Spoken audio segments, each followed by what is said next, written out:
অনেক দিন আগের কথা। দূরের এক বনে বাস করত টোনা আর টুনি। টোনা মাটি দিয়ে সুন্দর সুন্দর খেলনা তৈরি করত, ঘর সাজানোর আসবাবপত্র তৈরি করত, আর এসব বিক্রি করে তারা যে কটা টাকা পেত তা দিয়ে কোনো রকমে তাদের সংসার চালাতো। হ্যাঁ গো, আমি বলি কি, তুমি যে এসব এত কষ্ট করে তৈরি করো, কিন্তু এসব তো কেউ কিনতে চায় না। তাই আমি বলি কি, তুমি এসব ছেড়ে অন্য কোনো কাজ করো, বুঝেছো? টুনি টোনাকে রোজ রোজ এই কাজ ছাড়তে বলে, কিন্তু টোনা টুনির কোনো কথাই শুনতে চায় না। শোনো টুনি, রোজ রোজ এসব কথা বলা বন্ধ করতে তুমি। আচ্ছা, তুমি জানো না যে ধৈর্য ধরে মনোযোগ দিয়ে কাজ করে তাদের সাফল্য কোনোদিনও আটকায় না। তাদের সাফল্য একদিন আসবেই টুনি। ঈশ্বর কাউকে নিরাশ করে না। তা তো আমি দেখতেই পারছি। ঈশ্বরের উপর ভরসা করতে করতে তো অর্ধেক জীবনটা বেরিয়ে গেল। তুমি যা করতে চাও করো, আমি আর কষ্ট সহ্য করতে পারছি না। তোমাকে আমি অনেক বলেছি, কিন্তু আর না।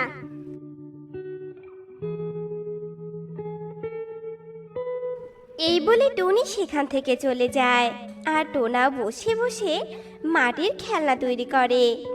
কিছুক্ষণ পর টোনা সেগুলো নিয়ে বাজারে বিক্রি করতে যায়। এভাবেই দিন কাটছিল ওদের।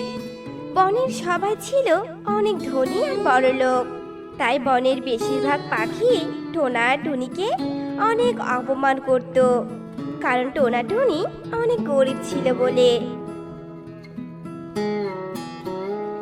একদিন টুনি রাস্তা দিয়ে যাচ্ছিল, এমন সময় টুনি বিউটি পায়রাকে দেখতে পায়। আরে দিদি, কেমন আছো? অনেক দিন পর তোমার সাথে দেখা হলো। তা তোমার বাড়ির সবাই কেমন আছে গো? তুই একটা কুমোরের বউ, তার উপর আবার অনেক গরিব। তোর সাথে কথা বলতে তো আমার ঘৃণা করে রে। তুই কেন আমার সাথে কথা বলছিস বলতো? সর তো সর, সামনে থেকে সরে যা বলছি। যত সব, কোথা থেকে যে আসে এরা, আবার কিনা ভালো মন্দ বলছে আমাকে। বিউটি পায়রার মুখে এসব কথা শুনে টুনির অনেক মন খারাপ হয়। টুনি মন খারাপ করে বাড়িতে আসে আর টোনাকে সব কথা খুলে বলে। শুধু তোমার জন্য বনের সবাই আমাকে কত অপমান করে, আমার আর সহ্য হচ্ছে না এইসব। কত করে তোমাকে আমি বলি এইসব কাজ বাদ দাও বাদ দাও, কিন্তু তুমি শুনলে আমার কথা? এখন তোমার জন্য আমাকে অপমানিত হতে হয়। আমি আর পারছি না এইসব। দেখো টুনি, অন্যরা কি বললো তাতে কান্না দিয়ে মনোযোগ দিয়ে নিজের কাজ করাই ভালো। আর এটা হলো জ্ঞানীর কাজ, বুঝেছো? আমি তোমাকে আর কতবার বলবো, ঈশ্বরের উপর ভরসা রাখো, সব ঠিক হয়ে যাবে একদিন। এত অধৈর্য হচ্ছ কেন তুমি বলো তো? হ্যাঁ হ্যাঁ, আমি কথা বললেই তো আমি নাকি অধৈর্য হয়ে যাই। আর কত ধৈর্য ধরবো তুমি আমাকে বলো তো? থাকো তুমি জ্ঞানী হয়ে তোমার এই আলতু ফালতু কাজ নিয়ে। দুবেলা ঠিক মতো খেতে পারি না, আমার মুখে বড় বড় কথা বলছো তুমি। আমি থাকবো না তোমার সাথে। এ কথা বলে টুনি চলে যায়। অন্যদিকে যজ্ঞ কাকু ছিল একজন কুমোর, কিন্তু যজ্ঞ কাক টোনার মতো গরিব ছিল না, তাই তার তৈরি মাটির খেলনা সব পাখিরা কিনে নিত। একদিন যজ্ঞ কাক বাজারে তার মাটির তৈরি খেলনাগুলো বিক্রি করছিল, আর তার পাশের দোকানে টোনা তার মাটির খেলনাগুলো নিয়ে বসেছিল। যজ্ঞর খেলনাগুলো টোনার খেলনার চেয়ে অনেকটা উজ্জ্বল ছিল, কারণ যজ্ঞ চুপি চুপি তার খেলনাগুলোতে উজ্জ্বল করার রং মেশাতো। আরে টোনা, তুমি এই কাজে একদম দক্ষ নও। তুমি তো এই কাজগুলো ছেড়ে দিতে পারো, তাই না? আর হ্যাঁ, তোমাকে একটা কথা বলি, কাল থেকে আর আমার দোকানের পাশে যেন তোমাকে না দেখি, বুঝেছো? বেকার বেকার আমার খেলনার কদর কমে যাচ্ছে। আচ্ছা, তুমি আমাকে কেন এভাবে বলছো বলো তো? তারা যখন এসব কথা বলা বলি করছিল, এমন সময় টুনি ওই পথ দিয়েই উড়ে যাচ্ছিল। তখন টুনি টোনার কাছে আসে। ও, তাহলে এই ব্যাপার। আরে, যজ্ঞ দাদার খেলনাগুলো তো অনেক উজ্জ্বল, আর টোনার খেলনাগুলো একদম উজ্জ্বল না। সেজন্যই তো টোনার খেলনাগুলো কেউ কিনে নিতে চায় না। এবার আমি সবটা বুঝতে পারলাম। যজ্ঞ দাদা যেই জায়গা থেকে মাটি এনে এসব তৈরি করে, আমরাও সেই জায়গা থেকে মাটি আনবো। তাহলে টোনার খেলনাও সবাই কিনে নিবে। এসব ভেবে টনি যজ্ঞকে অনেকবার জিজ্ঞেস করে, কিন্তু যজ্ঞ কিছুই বলে না। বলবে কি করে? আসলে যজ্ঞ যে একটা পাহাড় থেকে মাটি আনে, আর ওই পাহাড়ে একটা জাদুর হাঁস থাকে, আর ওই জাদুর হাঁসটা 7 রঙের সোনার ডিম দেয়। যজ্ঞ কাক একটা তান্ত্রিকের কাছ থেকে জানতে পারে এই ঘটনা, তাই সে প্রতিদিন রাতের আধারে ওই পাহাড়ে যায়, কিন্তু কোনোদিন ওই হাঁসকে বা হাঁসের ডিমকে দেখতে পায়নি। তাই নিরাশ হয়ে ওই পাহাড় থেকে মাটি এনে সে খেলনা তৈরি করে।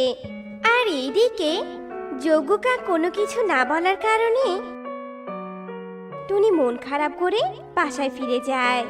আর এভাবেই কয়েকটা দিন কেটে যায়। একদিন টুনি ভাবতে থাকে, নিশ্চয়ই কিছু একটা ব্যাপার আছে, নইলে যজ্ঞ দাদা কেন বলবে না যে সে কোথা থেকে মাটি নিয়ে আসে আর এত সুন্দর সুন্দর খেলনা তৈরি করে। না না, ব্যাপারটা আমাকে জানতেই হবে। আমি মাটি নিয়ে আসবই সেখান থেকে। কি সব ভাবছো টুনি? যজ্ঞর বলার ইচ্ছে হয়নি তাইও বলেনি। তুমি আজে বাজে কথা না ভেবে এখন ঘুমিয়ে পড়ো তো। টুনি টোনার এই কথা শুনে মনে মনে ভাবতে থাকে, না না না না না, এই বোকাকে দিয়ে কিচ্ছু হবে না। যা করার আমাকেই করতে হবে। কিচ্ছু বলবো না আগে একে, তাহলে আমার সব প্ল্যান এ ভেস্তে দিবে একেবারে।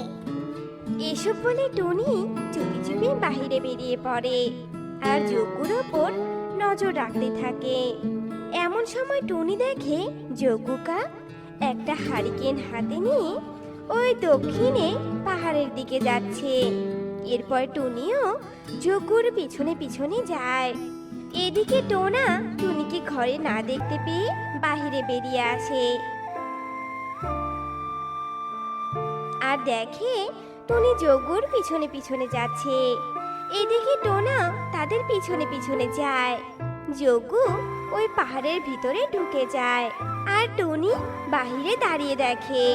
ততক্ষণে টোনাও টুনির ওখানে পৌঁছে যায়। হ্যাঁ গো টুনি, তুমি এইভাবে যজ্ঞর পিছন পিছন কেন এসেছো বলো তো? টুনি টোনার কথায় কিছুটা ভয় পায়, কারণ টুনি জানতো না যে টোনা তার পিছু পিছু আসবে। আরে তুমি কখন এলে এখানে? আর এসেই যখন পড়েছো, তাহলে বেশি কথা না বলে চুপচাপ দেখো যজ্ঞ দাদা কি করে আর কোথা থেকে মাটি নিয়ে আসে, বুঝেছো? ওরা দুজন যজ্ঞকে দেখতে থাকে। আসলে টোনা আর টনি যজ্ঞ কাকের লোভের কথাটা আর জাদুর হাঁসের কথাটা একেবারে জানতো না। তারা শুধু জানতে এসেছে যে যজ্ঞ কাক কোথা থেকে মাটি নিয়ে খেলনা বানায়। এদিকে যজ্ঞ কাক পাহাড়ের ভিতরে হারিকেনের আলোতে এদিকে ওদিকে খুঁজতে থাকে। ধুর বাবা, সেই কতদিন ধরে এইভাবে আমার লোভকে মনের মধ্যে পুষিয়ে রাখবো। কই একদিনও তো সেই জাদুর হাঁসকে দেখতে পেলাম না। তবে কি তান্ত্রিক মশাই আমাকে মিথ্যে বলেছে? কোথায় সেই 7 রঙের ডিম আর কোথায় বা সেই হাঁস? কিছুই তো আমার চোখে পড়ছে না। এমন সময় যজ্ঞ দেখতে পায় হাঁসটা গুহার এক কোণে বসে আছে।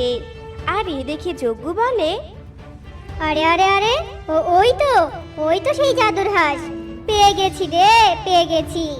সেই 7 রঙের সোনার ডিম পাড়া হাঁসকে এবার আমি পেয়ে গেছি। এবার আমার বড়লোক হওয়া কে আটকায়? আমি এবার অনেক বড়লোক হব। বনের সব থেকে ধনী আমিই হব এবার। এ কথা বলে যজ্ঞ একটা জাল দিয়ে সেই হাঁসটাকে বন্দি করে। বন্দি হয়ে হাঁসটা বলতে থাকে, আমাকে ছেড়ে দাও। আমাকে কেন বন্দি করে রেখেছো? আমাকে যেতে দাও। এত এত কষ্টের পর তোকে আমি খুঁজে পেয়েছি আর ধরতেও পেরেছি। এই হাঁস, বল তোর 7 রঙের ডিম কোথায়? তুই যদি আমাকে 7 রঙের 7টা ডিম না দিস, তাহলে তোকে আমি ছেড়েই দিব না, বুঝেছিস? দে দে, আমাকে 7 রঙের ডিম দে। আমি অনেক ধনী হতে চাই। জঙ্গলের সব থেকে ধনী হব আমি। এসব কথা শুনে হাঁসটা অনেক কান্না করতে থাকে আর ওকে ছাড়তে বলে, কিন্তু যজ্ঞ কাক হাঁসের কোনো কথাই শোনে না। এরপর টোনা আর টনি সেখানে চলে আসে। যজ্ঞ দাদা, আমরা বলছি তুমি হাঁসটাকে এক্ষুনি ছেড়ে দাও। আরে আরে আরে, তোমরা এখানে এলে কি করে? তোমরা এখানে কি করছো বলো তো? আমি তো একাই এসেছিলাম, আর এখানকার সন্ধান তো কেউ জানতো না। তাহলে তোমরা কি করে এলে বলো তো? আমরা এখানে কি করতে এসেছি না এসেছি সেটা তোমাকে পরে বলবো, বুঝেছো? এই কথা বলে টোনা যজ্ঞকে ধরে ফেলে, আর সেই সুযোগে টুনি যজ্ঞর হাত পা বেঁধে দেয় আর হাঁসটাকে জাল থেকে মুক্ত করে দেয়। সত্যি তোমরা অনেক ভালো মনের পাখি। তোমরা না থাকলে এই লোভী কাক আমাকে মেরেই ফেলতো। কিন্তু তুমি এখানে কি করো বলো তো আমাদের? আসলে এখানে আমি ডিম দিতে আসি, কিন্তু প্রতিদিন এই লোভীর কারণে আমি শান্তি করে ডিমও দিতে পারি না। আমি একটা জাদুর হাঁস, আর আমার একটা বিশেষ ক্ষমতা আছে। আর সেই ক্ষমতাটা হলো আমি 7 রঙের 7টা সোনার ডিম দিতে পারি। তোমরা আমাকে বাঁচিয়েছো, বলো তোমাদের কি উপহার চাই? তোমরা যা চাইবে আমি তোমাদের সেটাই দিব, বুঝেছো? না না হাঁস, আমাদের কিছুই চাই না। তোমাকে এই লোভীর হাত থেকে বাঁচাতে পেরেছি, এতেই আমরা অনেক খুশি। হ্যাঁ হ্যাঁ, আমরা কিছুই চাই না হাঁস। তোমরা সত্যি অনেক ভালো। আমি তোমাদের আমার এই 7 রঙের সোনার ডিম দিতে চাই। এই বলে জাদুর হাঁস তার 7 রঙের সোনার 7টা ডিম টোনা আর টুনিকে দেয়, আর যজ্ঞ কাককে গুহার এক কোণে বন্দি করে রাখে। এরপর টোনা টুনি 7 রঙের 7টা ডিম নিয়ে বাসায় ফিরে আসে, আর এরপর থেকে আস্তে আস্তে ওরা অনেক বড়লোক হয়। তারা গরিব অসহায় পাখিদের সাহায্য করতে থাকে আর সুখে শান্তিতে বসবাস করতে থাকে। তো বন্ধুরা, এই গল্প থেকে আমরা এটাই শিখলাম যে খারাপ কাজের ফল সব সময় খারাপ হয়। তাই আমরা কখনোই খারাপ কাজ করব না, সব সময় ভালো কাজ করব। আর আজ আমাদের গল্পটি তোমাদের কাছে কেমন লেগেছে তা কমেন্টে জানাতে ভুলো না কিন্তু।